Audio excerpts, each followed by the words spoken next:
क्या आप जानते हैं द्रौपदी का विवाह पांचों पांडवों से क्यों हुआ था? चलिए हम बताते हैं।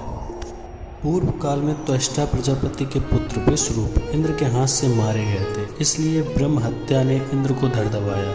इंद्र का सारा तेज धर्मराज के शरीर में प्रवेश कर गया, अतः इंद्र निस्तेज हो गए। इंद्र ने संधि का उल्लंघन करके जब वृत्रासुर को मार डाला तब उन पर पुनः ब्रह्म हत्या का आक्रमण हुआ। उस समय उनका सारा बल नष्ट हो गया। इंद्र के शरीर से निकला हुआ बल वायु देवता में समा गया।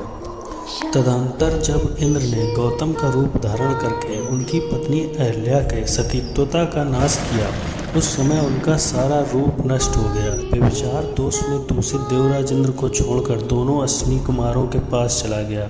इस प्रकार इंद्र अपने धर्म, तेज, बल और रूप से वंचित हो गए। पृथ्वी का भार उतारने के लिए संपूर्ण देवता अपने अपने तेज के अंश से पृथ्वी पर अवतार लेने लगे।